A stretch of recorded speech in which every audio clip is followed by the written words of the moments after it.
Hello नमस्कार दोस्तों, मैं डॉक्टर आकांक्षा। आज आप लोगों के लिए मैं फैमिली लेगुमिनोसी लेकर आई हूँ, जिसका दूसरा नाम फबेसी भी है। इसे दाल की फैमिली कहते हैं। क्यों? इसमें सारे जितनी भी पल्सेस हैं सब आती हैं। पल्सेस मीन्स दाल, मतलब मटर, चना, अरहर, मूंग, इससे हर तरह की दालें इसमें आती हैं, मूंगफली। और इसलिए इसे पल्सेस फैमिली भी बोलते हैं। इसका कैरेक्टर देख लेते हैं। इम्पोर्टेंट कैरेक्टरिस्टिक क्या है इनकी? ये सबसे थर्ड लार्जेस्ट फैमिली है, तीसरी सबसे बड़ी फैमिली है लेगुमिनोसी। इसमें बेंथम और हुकर ने लेगुमिनोसी फैमिली को 3 सब फैमिली में डिवाइड किया हुआ है। क्योंकि ये फैमिली बड़ी है, थर्ड लार्जेस्ट फैमिली है, तो इसको 3 सब फैमिलीज़ में डिवाइड किया गया है। पहला है पैप्लियोनेसी, दूसरा है सीजल पिनियसी एंड थर्ड इज मीमोसेसी या माइमोसाइडी कहते हैं। सब फैमिली पैप्लियोनेसी के बारे में पहले देख लेते हैं। पैप्लियोनेसी, जिसमें हम पी फैमिली पढ़ते हैं। पी फैमिली मतलब मटर की फैमिली। देखिए, P for Papilionaceae, P for P, ऐसे याद कर सकते हैं। ट्रिक है ये कि इसमें पी से मतलब पी मीन्स मटर और पी फॉर पैप्लियोनेसी, तो पैप्लियोनेसी में पी फैमिली आती है। रूट्स इसमें होते हैं, इनकी जो रूट्स होती हैं इनमें नोड्यूल्स पाए जाते हैं, और इनकी नोड्यूल्स में एक सहजीवी बैक्टीरिया पाया जाता है जिसको सिम्बायोटिक बैक्टीरिया कहते हैं, जिसका नाम राइजोबियम लेगुमिनोसेरम है। और वो इनकी नोड्यूल्स में, रूट्स की नोड्यूल्स में पाया जाता है, जिसका काम है नाइट्रोजन को फिक्स करना, और ये नाइट्रोजन को फिक्स करके सॉइल की फर्टिलिटी को बढ़ाते हैं। इसलिए फार्मर्स अक्सर कर अपनी क्रॉप जब भी उगाते हैं तो वो क्या करते हैं, अल्टरनेट क्रॉपिंग करते हैं। क्यों? क्योंकि उसमें जो है एक बार मटर चना की खेती ज़रूर करते हैं। उससे क्या होती है, ज़मीन की उर्वरा शक्ति बनी रहती है, और जो अगली क्रॉप वो ग्रो करते हैं, सोन करते हैं फील्ड्स में, वो और अच्छे से उनकी पैदावार होती है। इसलिए इनकी जो नाइट्रोजन फिक्सेशन की कैपेबिलिटी है ये बहुत अच्छी होती है। इसलिए फार्मर्स इसको ज़रूर इसको बोते हैं और अल्टरनेट क्रॉपिंग करते हैं कि एक बार चना, अरहर, मटर जो भी दालें हैं उनको बोया जाता है, और उसके बाद दूसरा उसमें गेहूँ या धान जो भी है लगाते हैं। तो इससे क्या होती है, मिट्टी की जो उर्वरा शक्ति है वो बनी रहती है। नेक्स्ट बात करेंगे, स्लीप मूवमेंट होता है लीव्स में।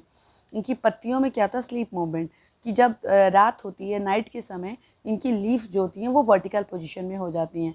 एंड इन्फ्लोरेसेंस क्या देख लेते हैं। इन्फ्लोरेसेंस बहुत इंपॉर्टेंट है, क्वेश्चन यहीं से आते हैं, इन्फ्लोरेसेंस से, फ्लोरल फार्मूला से। तो अगर आपको फ्लोरल फार्मूला याद है, इन्फ्लोरेसेंस याद है, फ्रूट ने क्या, फ्रूट कौन सा है, तो आपका मतलब पक्का है कि आपका वो क्वेश्चन सही होगा, और वहीं से एग्जाम में आते हैं। तो हम बात कर लेते हैं एक्सिलरी। एक्सिलरी होता है मतलब एक्सिस में फ्लावर जो है खिलता है, या तो टर्मिनल पोजीशन पे होता है, इसलिए इन्हें एक्सिलरी और टर्मिनल रेसीम बोलते हैं, या पेनिकल भी बोलते हैं। नेक्स्ट बात करेंगे, फ्लावर इनका जो है ब्रैक्टिएट होता है और ब्रैक्टियोलेट होते हैं। मीन्स ब्रैक्ट्स प्रेजेंट होते हैं, ब्रैक्टियोलेट भी प्रेजेंट होते हैं, पेडिसिलेट होते हैं। पेडिसिल लगा होता है फ्लावर में या लीफ में, एंड नहीं, पेडिसिल तो फ्लावर में ही होता है। पेडिसिलेट होते हैं, फ्लावर पेडिसिल से लगे होते हैं। एंड कंप्लीट होते हैं, मतलब सारे जितने भी हैं सब कुछ कंप्लीट होता है इनमें। बाइसेक्सुअल होते हैं, एंड जाइगोमॉर्फिक होते हैं, हाइपोगाइनस होते हैं, मीन्स सुपीरियर ओवरी या पेरीगाइनस होते हैं। पेंटामेरस होता है इनका फ्लावर। कैलिक्स की बात करें तो कैलिक्स मतलब सेपल, सेपल इसमें 5 होते हैं, और तो 5 सेपल्स, और जो कि जुड़े हो सकते हैं, यूनाइटेड होते हैं, जिसे कि गैमोसेपल्स कहते हैं। वॉल्वेट एस्टिवेशन होता है, या तो इम्ब्रिकेट एस्टिवेशन होता है पैप्लियोनेसी फैमिली में। वॉल्वेट एस्टिवेशन या इम्ब्रिकेट एस्टिवेशन सेपल्स में होता है। एंड कोरोला की बात कर ले तो पैप्लियोनेसियस या बटरफ्लाई शेप्ड इनका जो होता है पेटल होता है, और कोरोला होता है। कोरोला में इनमें 5 पेटल्स पाए जाते हैं, उसमें भी ये सबसे इंपॉर्टेंट कैरेक्टर है इसका, क्योंकि ये बिल्कुल ही डिफरेंट है। हर जितनी भी फैमिली हम पढ़ते हैं उन सबसे डिफरेंट इसका कोरोला है, इसलिए ये इंपॉर्टेंट हो जाता है। यहाँ से ही क्वेश्चन आ सकता है कोरोला से। लेगुमिनोसी के पैप्लियोनेसी सब फैमिली से 5 पेटल्स होते हैं, उसमें भी ये मॉडिफाइड है। पोस्टीरियर एंड आउटर मोस्ट जो पेटल होता है, आउटर मोस्ट मतलब बाहरी वाला जो पेटल होता है, या जो पोस्टीरियर वाला पेटल है, वो सबसे लार्जेस्ट होता है, सबसे बड़ा, और उसे हम स्टैंडर्ड भी कहते हैं या वेक्सिलम भी कहते हैं। ठीक। एंड जो 2 लैटरल पेटल होते हैं, साइड से निकले होते हैं 2 पेटल, वो सिमिलर होते हैं, बिल्कुल सेम होते हैं, एक जैसे, एंड जनरली कॉल्ड विंग्स और एले। और उससे क्या कहते हैं, जो 2 लैटरल पेटल्स हैं उन्हें विंग्स, पंख कहते हैं, या एले बोलते हैं, alae. And the two anterior petals, जो अग्रसिरा पे दो एंटीरियर पेटल होते हैं वो क्या होते हैं, इन स्टैमेंस और कार्पेल्स को एंक्लोज करते हुए, एक मतलब एंक्लोज करते हुए फ्यूज हो जाते हैं एक दूसरे से। तो टू एंटीरियर पेटल भी पाए जाते हैं जो कि स्टैमेंस और कार्पेल्स को एंक्लोज करते हुए फ्यूज हो जाते हैं।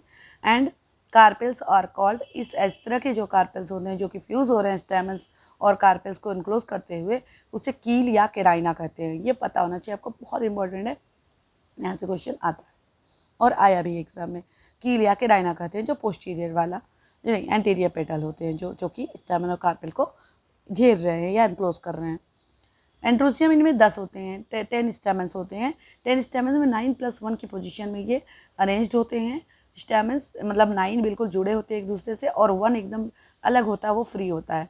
डाइएडेल्फिस कंडीशन इसी को कहते हैं, जब दो तरह के फॉर्म में स्टैमेंस अरेंज्ड है, 9 जो है यूनाइटेड है और 1 फ्री है, इसे डाइएडेल्फिस कंडीशन बोलते हैं। गाइनोशियम कैसा होता है, मोनोकार्पेलरी ओवरी होती है, इनमें एक ही कार्पेल होता है, ओवरी सुपीरियर होती है एंड मार्जिनल प्लेसेंटेशन पाया जाता है। देखिए प्लेसेंटेशन आपको बिल्कुल याद होना चाहिए, एकदम ही आपको भूलना नहीं चाहिए।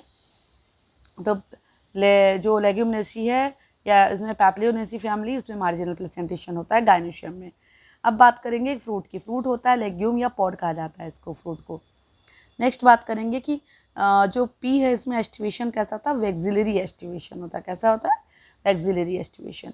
फ्लोरल फॉर्मूला है bracteate, zygomorphic, bisexual flower, calyx 5 है या जुड़े हुए हैं या तो फ्री हैं तो गैमेसेप्लस या पॉलीसेप्लस कह सकते हैं। एंड कोरोला 5 है लेकिन ये मॉडिफाइड है फॉर्म में, अलग अलग तरह से अरेंज्ड है। तो 1 पहला 1 होता है, 1 जो होता है सबसे लार्जेस्ट होता है जो कि पोस्टीरियर पेटल होता है या आउटर मोस्ट पेटल होता है, वो सबसे लार्जेस्ट होता है। और जो 1+2 जो 2 है वो लैटरल वाले होते हैं, लैटरल पेटल्स वो बिल्कुल सिमिलर होते हैं, इन्हें विंग्स या एले कहते हैं। एंड तो जो बात करेंगे इसकी, जो और 2 होते हैं पोस्टीरियर पे, नहीं जो एंटीरियर पे होते हैं, पोस्टीरियर तो हो चुका है, पोस्टीरियर तो यही था 1 था, वो लार्जेस्ट था, और उसे क्या कह रहे थे हम, वैक्सिलम कर रहे थे या स्टैंडर्ड कर रहे थे जो 1 वाला था। और जो 2 है वो क्या कहते हैं, पंख के शेप में होते हैं, विंग शेप में होते हैं, लैटरल्स होते हैं, 2 लैटरल सेम होते हैं बिल्कुल, उन्हें विंग्स या एली कहते हैं। और जो एंटीरियर पे 2 पेटल होते हैं वो फ्यूज्ड होते हैं और ये क्या कहते हैं, कील या केराइना कहलाते हैं, और ये स्टैमेन और कार्पेल को एनक्लोज करते हैं, सराउंड करते हुए फ्यूज हो जाते हैं। तो इस तरह से इनका कोरोला अरेंज होता है या पेटल अरेंज होता है। एंड्रोसियम इनका डाइएडेल्फिस कंडीशन है, मतलब 2 फॉर्म में 1+9 या 9+1 कह लो तो 9 जुड़े हुए हैं और 1 जो है फ्री है। और गाइनोशियम 1 है, तो मोनोकार्पेलरी ओवरी है एंड सुपीरियर ओवरी।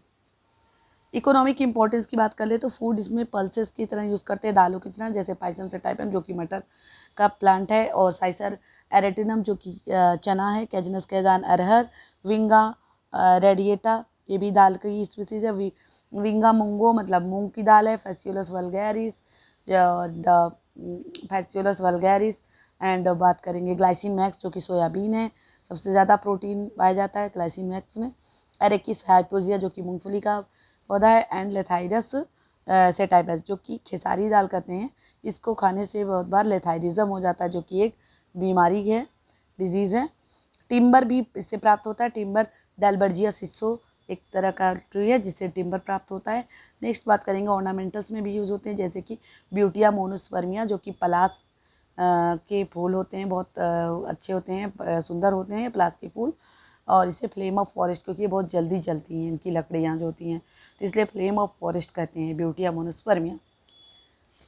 नेक्स्ट बात हम करेंगे दूसरी सब फैमिली की बात करेंगे तो सीजल पिनियेसी फैमिली है या सीजल पिनी, इसे कैसिया फैमिली कहते हैं, बबूल की फैमिली या एमिली की फैमिली। और एक कैसिया स्पीसीज पाई जाती है इसमें, सरेका इंडिका अशोक ट्री इसको कहते हैं। दूसरा है बहुनिया वेरिगेटा जो कि कचनार का पेड़ है, बहुत सुना होगा आपने इसको। और बहुनिया वेरिगेटा कचनार, और टेमरिंडस इंडिका या टेमरिंडस कह लो इमली का पेड़ होता है, और डेलिनिक्स जो कि गुलमोहर कहलाता है। और एक हिमेटोजाइलन नाम का भी एक स्टेन प्राप्त होता है हिमेटोजाइलन प्लांट से, ये जो है सीजल पिनियेसी फैमिली के हैं। अब बात करेंगे सब फैमिली थर्ड की बात करेंगे जो कि माइमोसेसी है या माइमोसिडी, जो कि मिमोसा फैमिली आती है। इसमें टच मी नॉट प्लांट आता है, मतलब छुई मुई का पौधा।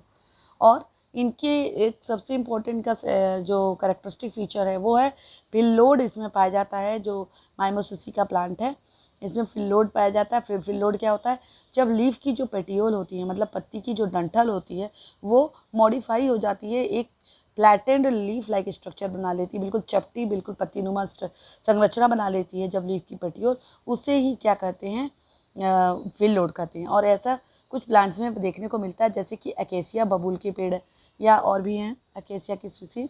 इंपॉर्टेंट प्लांट्स में अकेसिया स्पीसीज हैं, जैसे मिमोसा पोटिका। मिमोसा पोटिका में भी ऐसा पाया जाता है, फिल लोड पाया जाता है। मिमोसा पोटिका जिसका कि छुईमू का पौधा है, ये टच मी नॉट इसका नाम है प्लांट। और यहीं पे मैं अपने लेक्चर को समाप्त करती हूँ। लेक्चर कैसा लगा हो प्लीज़ कमेंट करके बताएं, और इसी तरह की वीडियो मैं आगे भी आप लोगों के लिए बनाती रहूँगी। और टीजीटी पीजीटी का कोर्स मुझे आप लोगों के जैसे एग्ज़ाम आने वाले हैं उसके हिसाब से मैं पूरे सिलेबस को कवर कर रही हूँ, और जो भी कुछ कमियाँ हो वो भी बताएं। और यहीं के साथ मैं अपना वीडियो फिनिश करती हूँ। तब तक के लिए नमस्कार, बाय बाय।